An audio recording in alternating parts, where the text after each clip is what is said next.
अभी तक आपने मेरे चैनल को सब्सक्राइब नहीं किया तो सब्सक्राइब करें मेरे चैनल को और बेल आइकन को भी दबा दें ताकि आपको रेगुलर अपडेट मिलती रहे। Welcome to my channel learn with study. This is the part 1 session of one word substitution. इसमें मैं कुछ 10 क्वेश्चन लिया हूं जो एसएससी एग्जाम में आए हुए हैं। अगर आप उस क्वेश्चंस को as a normal behaviour normal use करने लगेंगे तो आपको हर चीज आसान लगने लगेगा। अभी तक आप मेरे व्हाट्सएप नंबर मतलब व्हाट्सएप ग्रुप पे शामिल नहीं हुए हैं तो आप इस नंबर पे मेरे को मैसेज कर सकते हैं और अपना नाम और कहाँ से बिलोंग करते हैं तो मैं आपको ऐड कर दूंगा। मेरा फर्स्ट ग्रुप है ऑलरेडी फुल हो चुका है, सेकेंड ग्रुप में मैं आपको ऐड कर दूंगा ताकि आपको कोई भी मैं वीडियो प्रोवाइड करूं तो वो आपके पास नोटिफिकेशन के रूप में चल जाए। और सबसे बड़ी चीज, अगर अभी तक आपने मेरे चैनल को सब्सक्राइब नहीं किया है तो सब्सक्राइब कर लें ताकि आपको रेगुलर अपडेट मिलती रहे। तो हम देर नहीं करते हुए स्टार्ट करते हैं।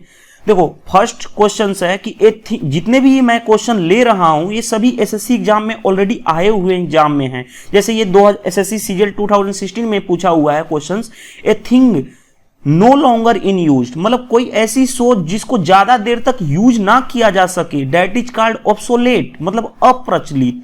डेट इज मतलब कोई भी थिंक तुम्हारी सोच हो उसको ज्यादा देर तक यूज नहीं कर पाते तो that is called obsolete, that is called अप्रचलित। किलिंग वन सिस्टर, ये एसएससी सीजीएल 2015 में पूछा हुआ है। किलिंग वन सिस्टर, बहन की हत्या करने वाले को क्या बोलते हैं? सोरीसाइड। सोरीसाइड मतलब क्या होता है? बहन की हत्या करने वाला। तो अब देखो नॉर्मली बिहेवियर में आप किलिंग्स वन सिस्टर ना बोल के सोरीसाइड बोल सकते हो तो आपको बेटर होगा, अंडरस्टैंडिंग में भी बेटर होगी और साथ ही साथ आप इजिली समझ पाओगे।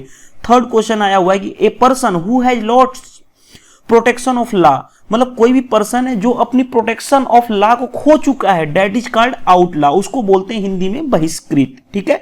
Next, to cut something into 2 piece, मतलब कोई भी चीज हो उसको 2 पीस में काटना, that is called sever. Normal लोग तो काटना तो कटिंग समझते हैं बट क्वेश्चन पूछता है एग्जाम में 4 ऑप्शन दे दिया रहेगा उसमें बोलेगा कि कौन सा ऑप्शन है तो सबसे बड़ी लोग फंस जाते हैं। तो to cut something into 2 piece, that is called sever. Sever means क्या होता है? काटना।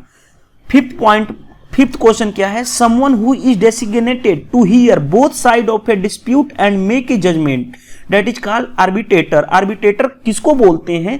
जैसे देखो कोई भी 2 वारदात हो रही है, 2 पर्सन के बीच बातचीत हो रही है, उन दोनों की बातों को सुनना और बाद में अपना जजमेंट देना, मतलब कोई अपना सुझाव देना, डेट पर्सन को बोलते हैं आर्बिट्रेटर। उस पर्सन को हिंदी में बोलते हैं मध्यस्थ, जो बीच वाला काम करता है। ठीक है।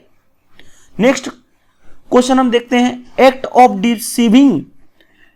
Of deceiving some money in order to make money, मतलब क्या कि कोई भी पर्सन अपनी मनी बनाने के लिए, रुपए बनाने के लिए किसी के साथ धोखा कर दे, उसको बोलते हैं फ्रॉड, डेट इज कॉल्ड धोखा। ये भी एग्जाम में एसएससी एग्जाम्स में पूछा हुआ क्वेश्चन है।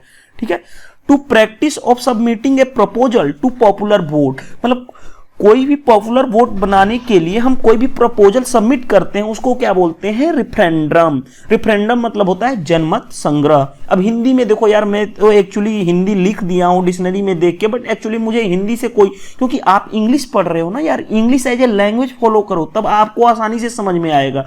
प्रॉब्लम्स यही है यूपी बिहार के स्टूडेंट्स की, वो हर चीज चाहते हैं कि उनको हिंदी में आए। मेरे को बहुत सारे व्हाट्सएप ग्रुप में रिप्लाई आया, सर आप हिंदी में बताओ।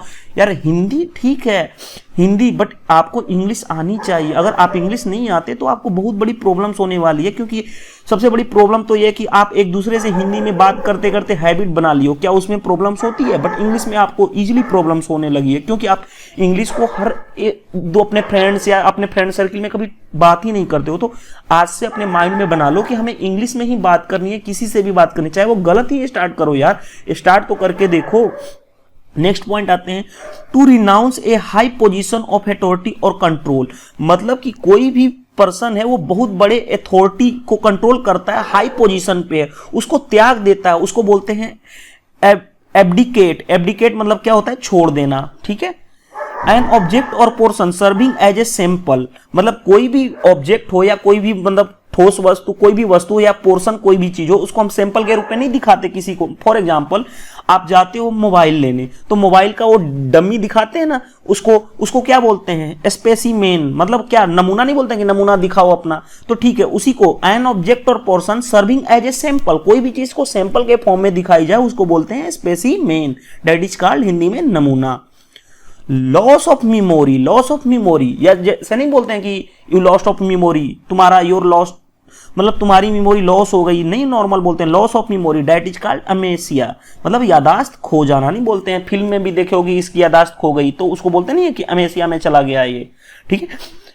तो इस तरह से ये मैंने 10 वर्ड्स लिया है, 1 वर्ड सब्स्टिट्यूशन पार्ट 1। ऐसे ही मैं कल आपको पार्ट 2 दिखाऊंगा, और मैं आपको बता रहा हूं कि आप उसको नॉर्मल यूज में यूज करोगे ना, नॉर्मल बिहेवियर में यूज करोगे, तो आपको कोई भी प्रॉब्लम्स नहीं आएगी 1 वर्ड सब्स्टिट्यूशन में। प्रॉब्लम्स कहां पे आती है कि आप हर चीज को याद करते हो, यार किसी चीज को याद नहीं कर सकती, उसके मीनिंग को समझो। जैसे देखो, act of deceiving some money in order to make money, मतलब कि कोई भी पर्सन है उसको मनी बनाने के लिए दूसरे को धोखा देता है, नहीं, नॉर्मल बोलते हैं यार फ्रॉड कर रहा है मेरे साथ, तू अपना काम करना चाहता है, सिर्फ मेरे साथ फ्रॉड कर रहा है। तो उस तरह से क्वेश्चन एग्जाम में नहीं आएगा ना, एग्जाम में कुछ अलग वे से दिया रहेगा। जैसे देखो, अब हम ही देखो इसमें हमने क्या किया था, देखो जैसे देखो, to cut something into 2 piece, ये एसएससी सीजीएल 2015 का क्वेश्चन है।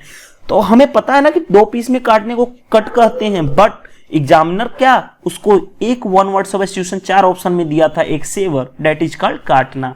तो इस तरह से आप अगर चाहोगे तो आपको इजीली समझ में आ जाएगा, अंडरस्टैंड कर पाओगे। अगर अभी तक आपने मेरे चैनल को सब्सक्राइब नहीं किया हो तो प्लीज सब्सक्राइब कर लो, ताकि आपको रेगुलर अपडेट मिलती रहे, और इस तरह से मैं आपको हर दिन वीडियो प्रोवाइड करता रहूंगा। आज तो मेरे को लेट हो गया थोड़ी सी, अभी मैं जस्ट ट्रिगोनोमेट्रिक पार्ट 4 तक कंप्लीट कर चुका हूं, पार्ट 5 और पार्ट 6 आपको मिड नाइट तक मैं आपको देने की कोशिश करूंगा। तो आज के लिए इतना ही, आप मेरे चैनल पे बने रहें और देखते रहें। Thank you, bye bye.